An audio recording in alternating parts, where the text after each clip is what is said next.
This is East Asia Tonight. Good evening, I'm Michelle Edwards. Tonight's top stories from East Asia. The U.S. is considering escorts for Philippine resupply missions in the South China Sea after recent confrontations with China. Meantime, Manila calls Beijing the biggest disruptor of peace. China, meantime, is verifying reports that its military aircraft breached Japanese airspace yesterday. Beijing insists it had no intention of doing so. Jake Sullivan lands in China, the first U.S. national security advisor to visit in 8 years. Tough issues on the table for talks with counterpart Wang Yi, but they could pave the way for a Biden-Xi summit. The Chinese retailer PDD's market value slumps by $55 billion after it warned of, quote, inevitable profit decline.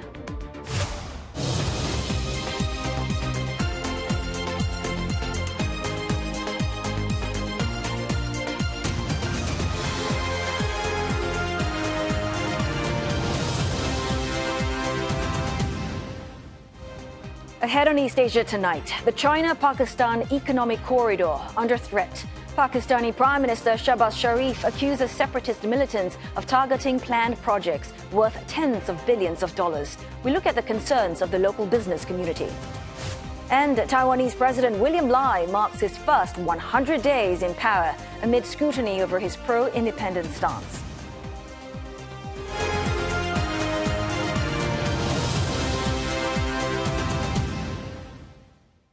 A top U.S. admiral says the U.S. could escort Philippine resupply missions in the South China Sea. The commander of the U.S. Indo-Pacific Command was speaking on the sidelines of a military forum in Manila. Certainly within the context of consultations, every option between the two sovereign nations in terms of our mutual defense, escort of one vessel to the other is an entirely reasonable option within our mutual defense treaty among this close alliance between the two of us. Tensions between Manila and Beijing are high after a series of air and sea incidents in the past week. Philippine officials say dozens of Chinese ships blocked their two vessels from delivering food and supplies to the disputed Sabina Shoal as recently as yesterday. And also speaking at the Manila conference, Philippine Defense Secretary Gilberto Teodoro called for stronger international pressure against China's actions in the South China Sea. He had strong words for Beijing.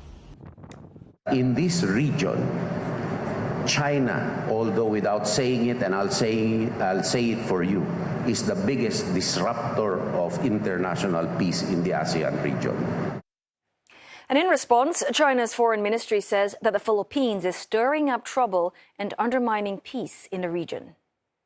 我们敦促菲方个别人员正视问题的根源，不要在滋事挑衅、破坏地区和平的道路上越走越远，不要再上演颠倒黑白、倒打一耙的拙劣戏码。 And for more, CNA's Buena Banal, she joins us live from Metro Manila. Buena, tell us a little bit more about this announcement by the Philippines Defense Chief. What's behind it? Philippines National Secretary of Defense Gilberto Teodoro Jr. has always had the stance that Chinese actions are the true obstacles to peace and stability in the South China Sea, and that it should be clear to the international community that Chinese maritime aggression are really contravening their statements of good faith and decency. Now, the Philippines has tagged the swarming of some 40 Chinese vessels in Sabina Shoal on Monday as an excessive force that served as an illegal blockade to two of its multi-role response vessels that were on a humanitarian mission to bring fresh provisions to Filipino personnel stationed at BRP Teresa Magbanwa, which is a larger Philippine ship that has been in Sabina Shoal since mid-April, monitoring Chinese activities there since reports of Chinese reclamation in the area surfaced. And part of that Monday mission was for the Philippines to bring a modest treat to Filipinos on board Teresa Magbanwa as part of celebrations of National Heroes Day in the country. But according to the Philippines, that mission was not completed due to that Chinese blockade. And we go back here to how the Philippine security establishment really wants to frame Chinese actions in the South China Sea, which the way it is labeling it is ICAD, which stands for illegal, coercive, aggressive, and deceptive. And the reason for that is because the Philippines wants to frame Chinese actions in the South China Sea in the context of upholding international rule of law and norms. So whatever incident happens in the West Philippine Sea, which is how the country calls its maritime zone, in the larger South China Sea, it will always go back to two things. Number one is the United Nations Convention on the Law of the Sea, or UNCLOS, which designates the belt of sea that a country can claim based on distance from its coast. And number two is that historic 2016 arbitral ruling by a tribunal convened under the auspices of the Permanent Court of Arbitration in The Hague that invalidated China's 9-, now 10- claim because it was violative of that convention, because that claim exceeded the geographic limits of maritime entitlements under the convention. So this is what Filipino advocates refer to when they say that international law is on the Philippine side. And last week, Philippine government officials defended its transparency initiative, saying that shedding light on Chinese maritime aggression in the South China Sea is part of an intergenerational duty for Filipinos. And the Philippines, they've always been open about these maritime incidents. What other components are involved in the Philippines Transparency Initiative? Mr. Jay Tariela, who is the spokesperson for the West Philippine Sea under the Philippine Coast Guard, says that it also involves not just the disclosure of Chinese actions out at sea, but also raising awareness through university caravans with the aim of creating a common understanding among Filipinos about the Philippines' claim in the larger South China Sea and galvanizing public support for that cause. However, critics of the Transparency Initiative say that this is only provoking China because China is going through what analysts call a performative assertiveness, meaning to say that its actions and pronouncements in relation to the South China Sea is really targeting its domestic audience. Now, Filipino former Supreme Court Associate Justice Antonio Carpio, who is among the foremost experts on the South China Sea in the Philippines, says that with Chinese President Xi Jinping pressured to reunite Taiwan with mainland China, the Chinese establishment is looking at the South China Sea, or the effective control of that waterway, as a low-hanging fruit to appease the domestic population. So while proponents are saying that it is effective because it has shed light and created transparency on Chinese actions, there are also critics saying that it has actually caused disadvantages for the country. Well, many thanks for that report. Buena Banal reporting to us live from Metro Manila. Well, China says that it is in the process of verifying reports that one of its military aircraft breached Japanese airspace yesterday. 双方通过既有的工作渠道保持着沟通。在此，我也想强调的是，中方无意侵入任何国家领空。 This morning, Tokyo called the aircraft incursion a serious violation and threat. 中国軍機による領空侵犯を確認し公表したのは対領空侵犯措置を開始してから初めてであると承知をしております。中国軍所属航空機による我が国領空の侵犯は我が国の主権の重大な侵害であるだけでなく、安全を脅かすものであり、全く受け入れられないと考えております。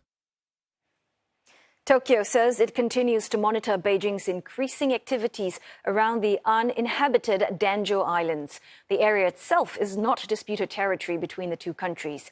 Japan says that a Chinese intelligence gathering plane had flown over the islands for about 2 minutes. The Japanese Defense Ministry quickly scrambled its own fighter jets and issued warnings to the Chinese aircraft. 近年、中国による我が国周辺における軍事活動は、ますます拡大活発化の傾向にあります。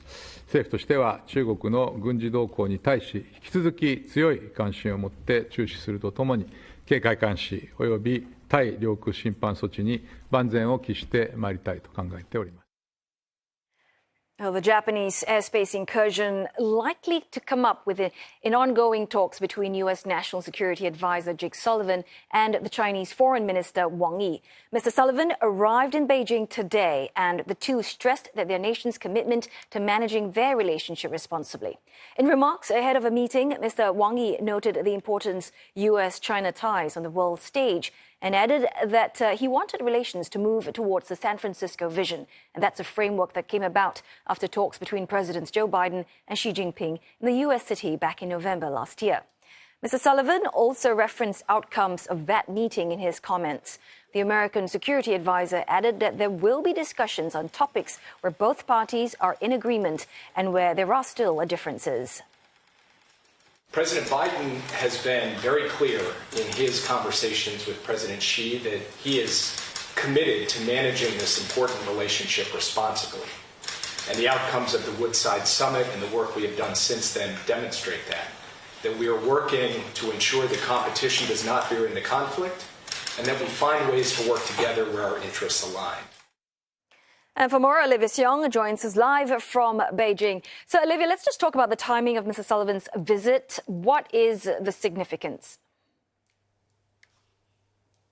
I'll tell you, if we're talking about timing, Mr. Sullivan and the Chinese foreign minister wasting no time, already meeting just shortly after the U.S. National Security Advisor touched down here in Beijing just a few hours ago. They are said to be meeting at a resort in the outskirts of Beijing, both striking a rather optimistic tone ahead of their first sit-down session. Mr. Wang saying that he was hoping for substantive and constructive talks, while Mr. Sullivan said he was looking forward to the talks and believed that there would be a productive round of conversations. Now, no doubt that this is a very high-profile trip that's being closely watched. Observers are saying that while there is recognition that this intense rivalry between China and the U.S. is set to last, the indications from the high-level exchanges that have been going on and this particular meeting is that both sides, China and the U.S., are still looking very much to manage their difficult relationship, continuing on from the momentum after the two top leaders met in San Francisco last year. Mr. Wang saying he wanted the two sides to help China-U.S. ties move forward towards the vision laid out by the two top leaders, which saw both sides resuming talks and bringing some sort of stability to the bilateral relationship. And as you mentioned, that is the first time in 8 years that a U.S. National Security Advisor is visiting China. It's the first time that Mr. Sullivan himself is visiting China. And this is a reciprocal trip after the Chinese Foreign Minister Wang Yi visited the U.S. in October last year. So from China's perspective, from what we've heard from officials ahead of the trip, they're seeing this as a significant step. And we do know that the two gentlemen, they have met 4 times over the last year and a half. The question, though, is what sort of outcomes may result from these 3 days of talks. I'll tell you. Well, Olivia, like these are, as you've mentioned, crucial bilateral talks, plenty of thorny issues to tackle. So give us a sense about on the agenda for Mr. Sullivan's visit. Well, talks will touch on a wide range of issues, but amid fresh tensions, whether there will be any tangible outcomes or a huge breakthrough, that remains to be seen. Now, China has set the tone ahead of Mr. Sullivan's visit, naming a few specifics. We heard from a Chinese foreign ministry official ahead of the trip saying that China will discuss the boundaries between national security and economic activities. China looking to voice its unhappiness over U.S. actions, which it sees as trying to contain its development, including tariffs and those export controls, demanding also we are expecting that the U.S. stop politicizing and linking economic and trade issues with national security. Now, China, we know in the past week has hit back at recent U.S. actions in which we saw the U.S. adding more Chinese firms to an export control list. This, it says, is its attempt to further restrict the supply of U.S. technology to Russia in terms of aiding Moscow's war in Ukraine. Now, China also angered by U.S. allies like Canada, which have followed Washington's lead, slapping 100% tariffs on Chinese electric vehicles, also amid fresh security tensions, as we heard there, with the Philippines and Japan. Now, Taiwan is another issue that China is likely to raise, focusing on expressing its serious concerns and firm stance on the issue. China says that it will emphasize that Taiwan is the first red line that must not be crossed when it comes to China-U.S. relations, and that Taiwan independence is the greatest risk to peace in the Taiwan Strait. And as we do know, China has been angered by U.S. Support of the self-ruled island, which it sees as emboldening its independence-leaning leadership on the island. So many other issues also to be discussed, international issues, and from the U.S. side, also difficult topics like the South China Sea, as well as Myanmar, Russia, as conflicts around the world continue to go on. Ateli. Many thanks for that report. Olivia Seong, live from Beijing. Our time now for a short break, but coming up next on East Asia Tonight, China's restrictions on exports of crucial semiconductor materials are hurting global supply chains. And gamers in Japan will have to fork out more for PlayStation 5 after Sony surprises with a price hike.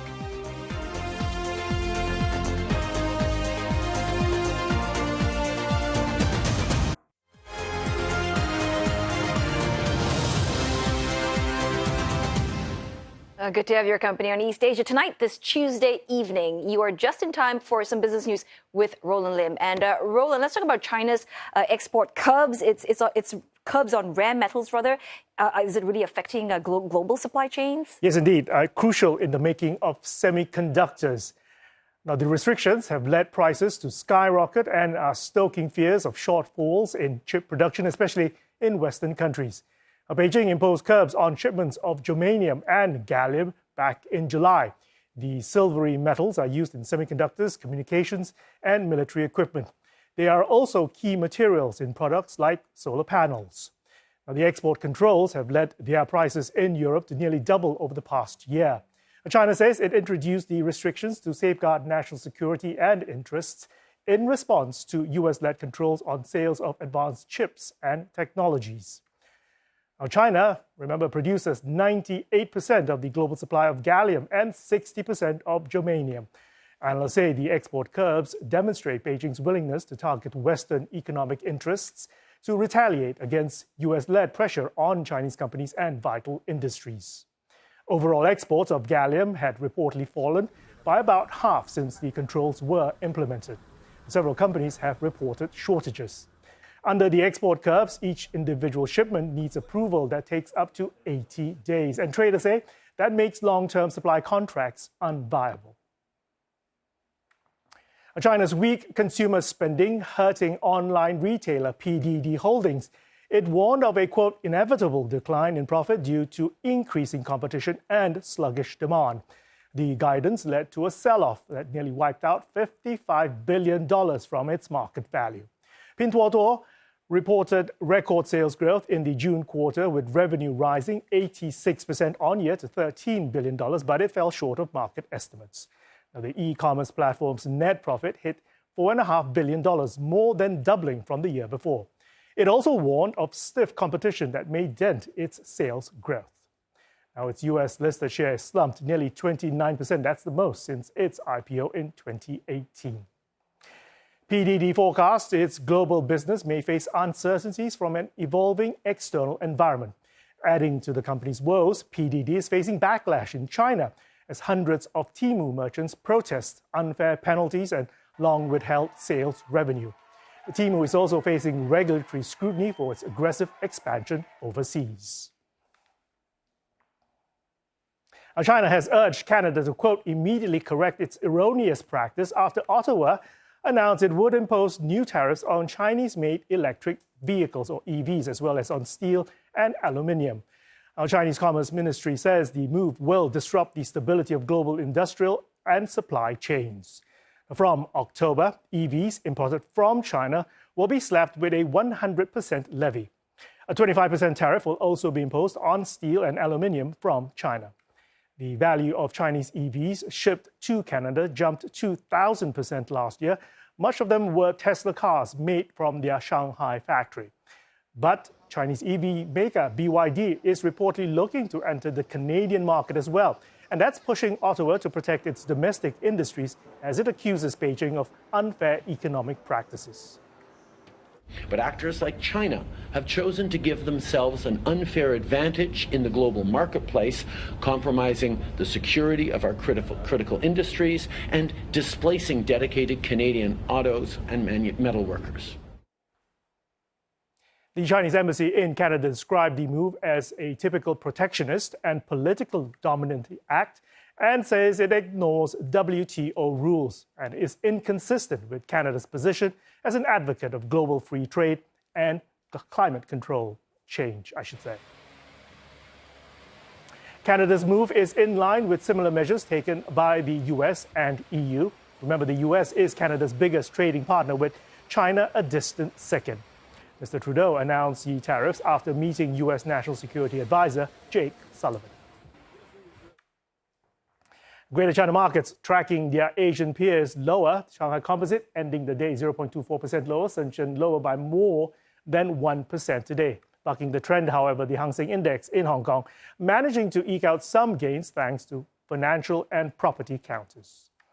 Zooming in on Trip.com, its shares rallying as much as 11% at one point before ending the day 9% higher. That's after the Chinese travel company posted robust second quarter earnings. Net profit surged more than six-fold to $538 million amid higher demand for travel following the end of the COVID-19 pandemic. A Chinese EV giant BYD has signed an agreement with Huawei to use the Chinese tech conglomerate's advanced autonomous driving system in its off-road vehicles. Now, the tie-up follows BYD's efforts to move upscale as it aims to increase the sales of its premium brands to improve profitability. Now, the use of Huawei technology has highlighted the pressure on BYD to play catch-up against rivals, beefing up its smart driving configuration with in-house development. Toyota and BMW are setting their sights on a possible new growth area amid slowing demand for electric vehicles. Now, the two auto giants are reportedly looking to upgrade their partnership in fuel cell vehicles.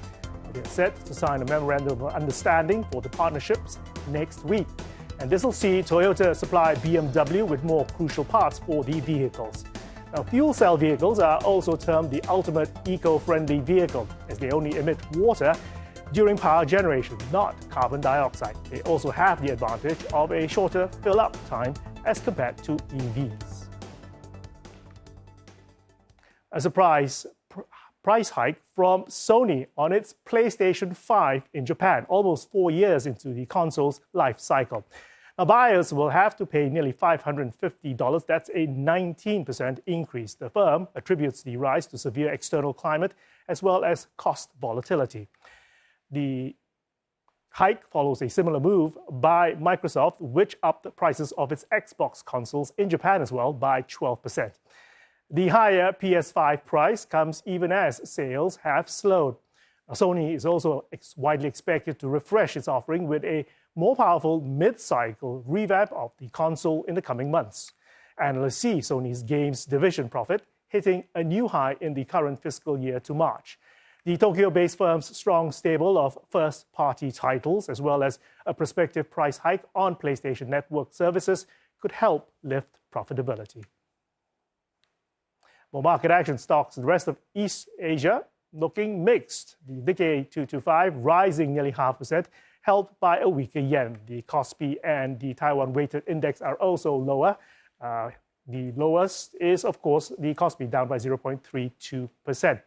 The Korean market fell as heavyweight chipmakers tracked Nvidia's weakness ahead of its quarterly earnings.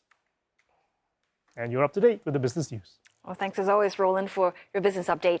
Well, we're going to go for another short break, but coming up next on East Asia tonight, the South Korean president vows a tougher stance on digital sex crimes after outcry in the country over sexual deepfakes in Telegram chat rooms.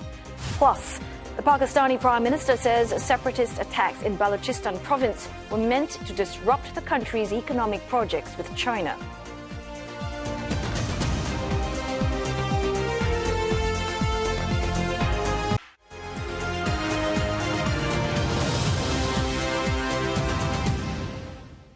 The U.S. considers escorts for Philippine resupply missions in the South China Sea amid heightened tensions after a series of confrontations in the disputed waters between China and the Philippines.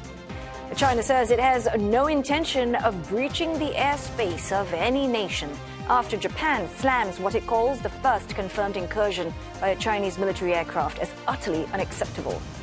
And Jake Sullivan lands in China, the first U.S. national security advisor to visit in 8 years. Tough issues on a table for talks with counterpart Wang Yi, but they could pave the way for a Biden-Xi summit. Russia's Kremlin has warned France against trying to intimidate Telegram founder Pavel Durov after authorities detained him over alleged criminal activity on his platform. A 39-year-old Russian billionaire was arrested over the weekend as he disembarked his private jet outside Paris. He could remain in custody for up to 96 hours. By then, the magistrate must either charge him or release him. French President Emmanuel Macron denies any political link to Mr. Durov's arrest, saying that the decision is solely in the judge's hands. Mr. Durov has yet to be charged, but the Paris prosecutor said that his arrest was part of a probe into an unnamed person launched by the cybercrime unit in July. The investigation covers suspected complicity in crimes, such as running an online platform that allows illicit transactions, child pornography, selling drugs, money laundering, and a refusal to cooperate with law enforcement. Telegram has denied any wrongdoing, saying it has abided by all European laws and that its founder has nothing to hide. South Korea is among countries facing pressing concerns with Telegram. A deepfake pornography crisis is gripping the nation following the discovery of numerous chat rooms on the platform distributing such doctored content. The South Korean President Yoon Suk-yeol has called for the police and relevant authorities to conduct thorough investigations and eradicate these digital crimes. 최근 불특정 다수를 대상으로 하는 딥페이크 영상물이 SNS를 타고 빠르게 유포되고 있습니다. 피해자가 미성년인 경우가 많고 가해자 역시 대부분 10대로 드러나고 있습니다. 단순 장난이라 둘러대기도 하지만 익명의 보호막에 기대 기술을 악용하는 명백한 범죄 행위입니다. South Korean authorities say there have been nearly 300 cases of deepfake sexual exploitation crimes reported since the start of this year, many of them distributed via Telegram. A list shows that there are more than 100 university-themed chat groups created on Telegram and other platforms. Yonhap confirmed one Telegram deepfake channel was shown to have around more than 130,000 subscribers. Police have charged 178 people over such crimes between January and July this year. Majority were teenagers. The Pakistani Prime Minister Shehbaz Sharif says that separatist attacks in the country's Balochistan province are meant to stop projects that are part of the China-Pakistan economic corridor, where at least 73 people have died after security forces clashed with separatist militants in the southwestern province, also the country's largest. Well, the militants staged coordinated attacks yesterday, targeting police stations, railway lines, and highways. Pakistan's army says at least 14 soldiers, 21 militants, and 38 civilians have died. Majority of the deaths happened during an attack on buses and trucks traveling on a major highway. Many victims reportedly travelers from Punjab. Now, officials say 23 people died after armed men stopped the vehicles and checked the IDs of the passengers before shooting them. The vehicles were then torched. The separatist group Balochistan Liberation Army, also known as the BLA, claimed responsibility for those attacks. Balochistan's chief minister has vowed to hunt down the militants. हम सब ने मिलकर ये लड़ाई लड़नी है federal government की है प्रोविंशियल गवर्नमेंट्स की है ये दहशतगर्दी ये वायलेंस और ये रियासत के खिलाफ हथियार उठा लेना और फिर आपकी ये खाम ख्याली कि आप खुदा न खास्ता पाकिस्तान को तोड़ने में कामयाब होंगे, सवाल ही नहीं पैदा होता है, नहीं हो सकता ये। The BLA is the biggest ethnic insurgency group fighting Pakistan's central government. The militant group's main goal is independence for Balochistan. It has in the past targeted workers from Punjab and Sindh and also carried out attacks on Chinese interests and citizens in the province, which is home to several large China-led projects. Well, the ongoing violence in Pakistan, along with political instability, have derailed Phase 1 of the Economic Corridors Development Master Plan. And this has sparked mixed feelings within the local business community on whether Phase 2 will take off. Hira Mustafa with a report. For nearly 30 years, Irfan Akbar has tirelessly farmed these fields located near Islamabad. He grows his own ginger and sunflower crops, working day in, day out with his bare hands. Irfan, like millions of Pakistani farmers, dreams of new machinery, new technology and the money to modernize. And they're all pinning their hopes on China. कि जो equipment है, machinery है, उसके अंदर हम बहुत पीछे हैं और मुख्तलिफ जो सेक्टर हैं इसके अंदर हमें चाहिए चाइना के साथ कोऑपरेट करके हुकूमत को चाहिए ताकि एक रेवोल्यूशन लेके आए। बदकिस्मती से हमारे पास वही इरिगेशन का निज़ाम है जो पुराना आज से दुनिया में पुराना से पुराना था, 60 साल पहले जो अंग्रेज़ का बिछाया हुआ था। Akbar may not know it yet, but China will soon transform the country's agriculture.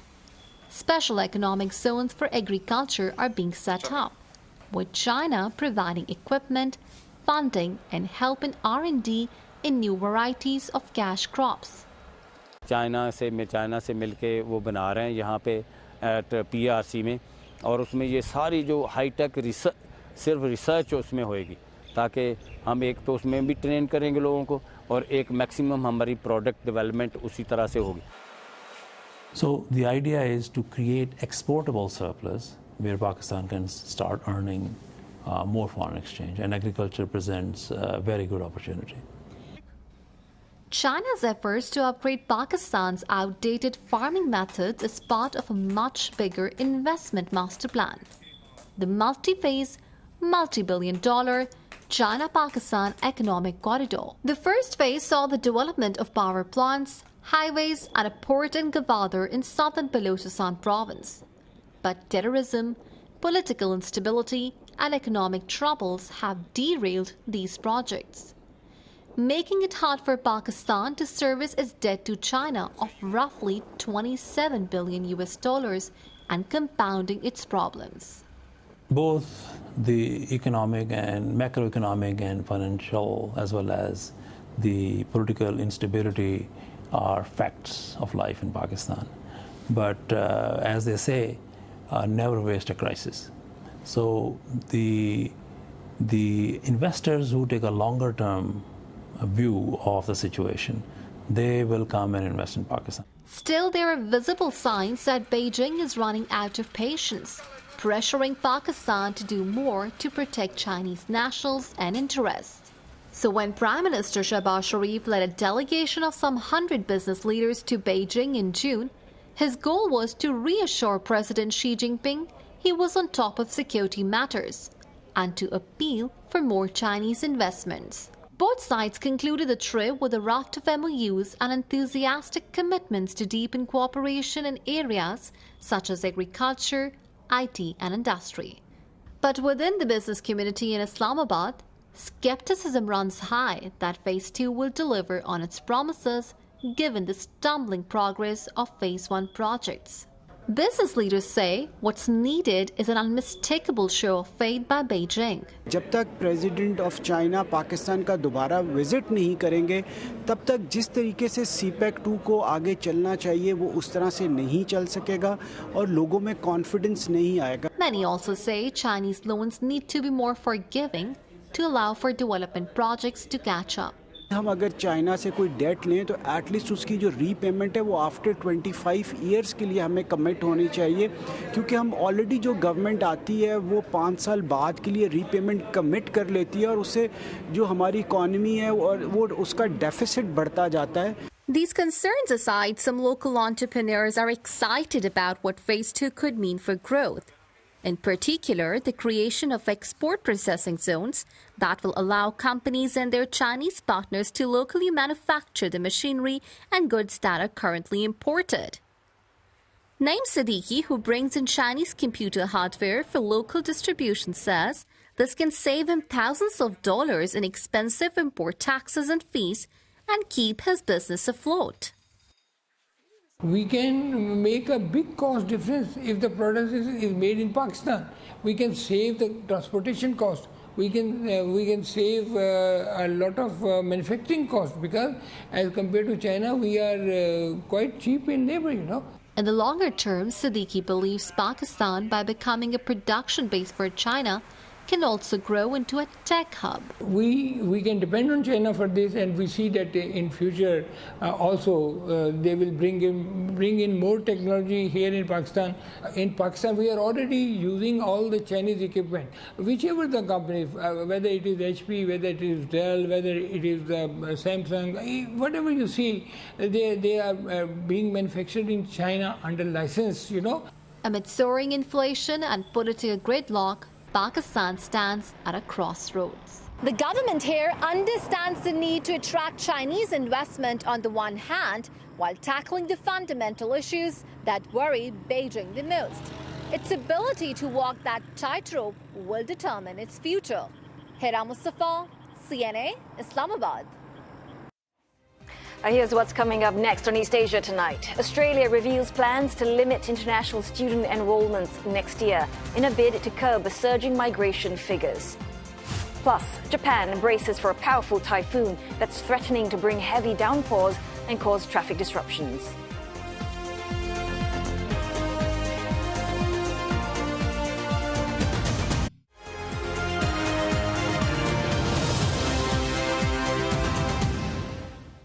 Australia has decided to place a limit on international student enrollments for next year in a bid to curb surging migration figures that have exceeded pre-pandemic levels. There's about 10% more international students in our universities today than before the pandemic, and about 50% more in our private vocational and training providers. Students are back, but so are the shonks, people that are seeking to exploit this industry to make a quick buck. And we're implementing a number of reforms to tackle that. Starting 2025, the number of foreign admissions will be limited to 270,000. International enrollments at public universities will be capped at 145,000, which is near 2023 levels. Vocational skill-based schools will bear the brunt of the restrictions. They will be limited to 95,000 foreign student admissions. Private universities and other educational providers will be allowed 30,000 international students. Now, the new cap comes just a month after the government more than doubled the visa fee for foreign students.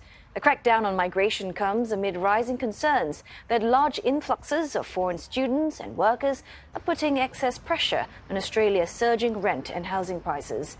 Net immigration in Australia hit a record high in the year to 30th of September 2023, mostly driven by students from India, China, and the Philippines. And Roger Maynard with more on how such an enrollment cap could affect the broader Australian economy.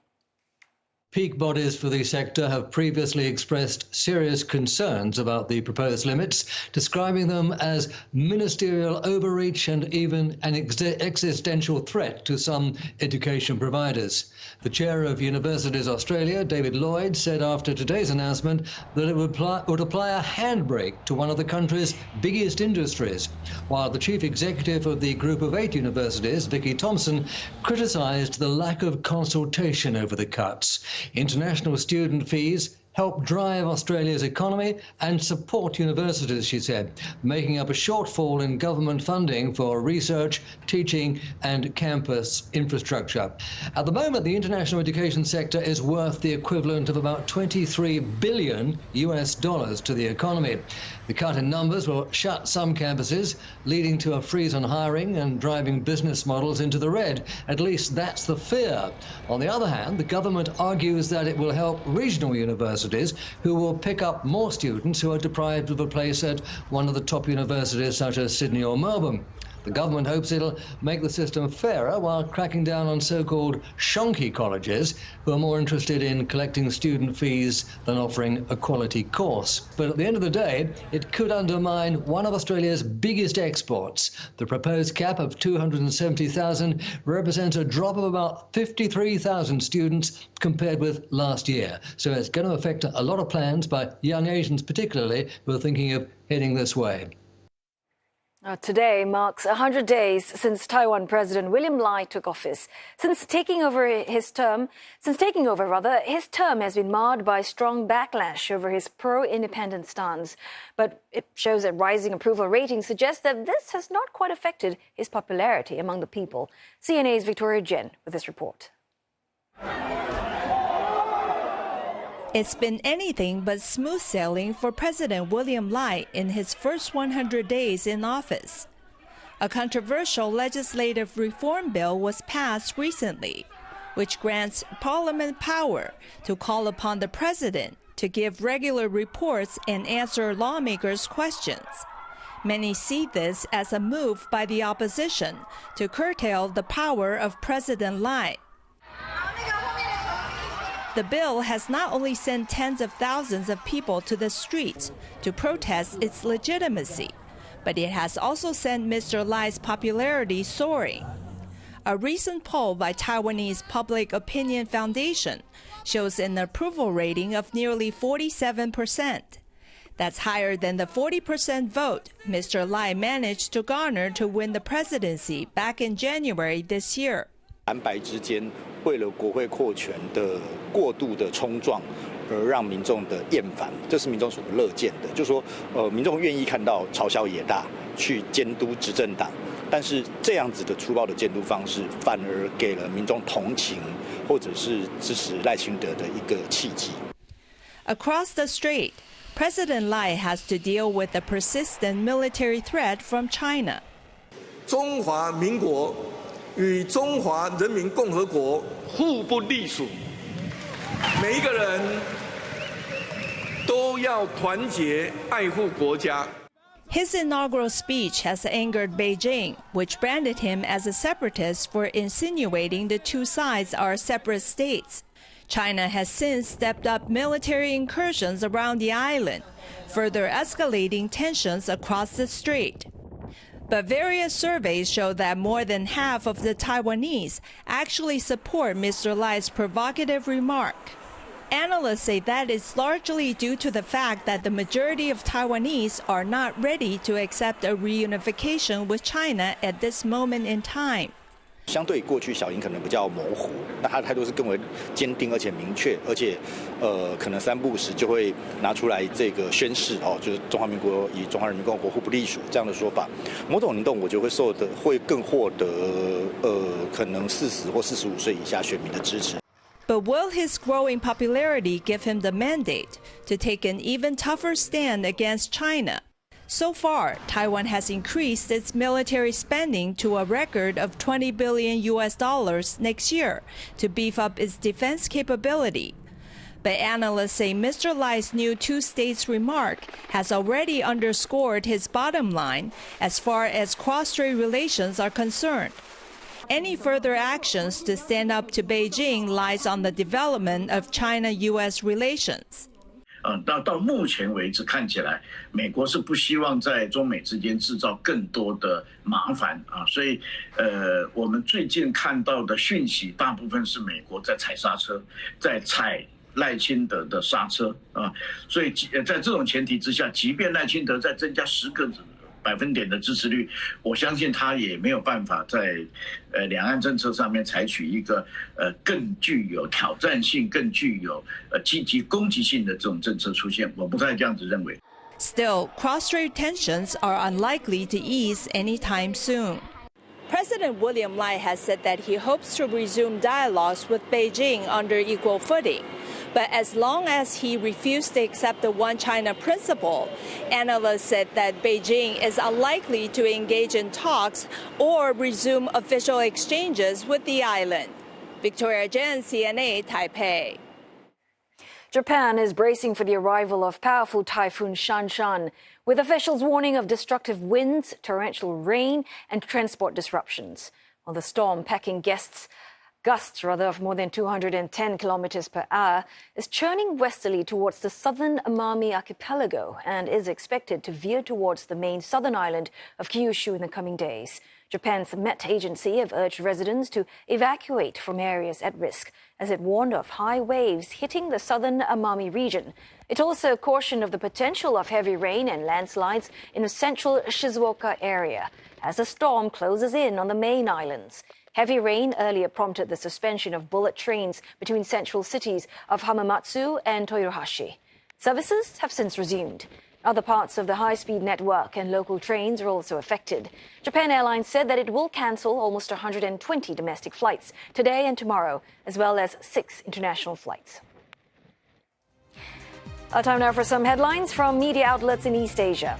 Kindergartens are closing across China as birth rates fall and fewer children pass through the school system. That's according to a Nikkei report. Korea Times reports that a comfortable summer may soon become a thing of the past, saying that heat waves could become the new normal for the peninsula by the year 2030. And from Kyoto News, Japan's space agency says its Moon Explorer mission has ended with slightly better than expected results. The unmanned probe landed on the moon in January and took images of lunar rocks before losing contact in April. And just before we go, let's have a quick look about Japan's popular culture. Many people who have been to the country consider it a fascinating place to visit, with food and entertainment among its many draws. But for those who have not, its influence can still be felt far and wide. How exactly? Take a look. This may look like Japan, but it's actually smack in the center of New York. It's Japan Fest, reportedly the largest outdoor food festival in the world celebrating Japanese cuisine. Having started in 2016, the festival attracts more than 50,000 people per year. My boyfriend and I are planning to go to Tokyo in the soon future. And I love food, we both do, so we really wanted to get a little taste, I guess, before we go. So this was the main reason we were coming up here. Thanks to its growing popularity, the festival has been extended from a single-week event to one held over months in different parts of New York City. The festival's organizer says the secret behind the event's success is booming demand for Japanese food.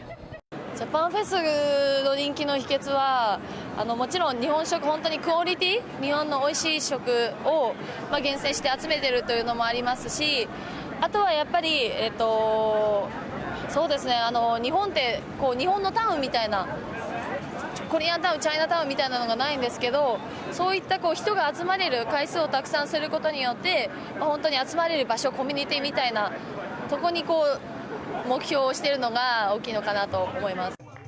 Japanese culture has reached further corners of the world, including Zimbabwe.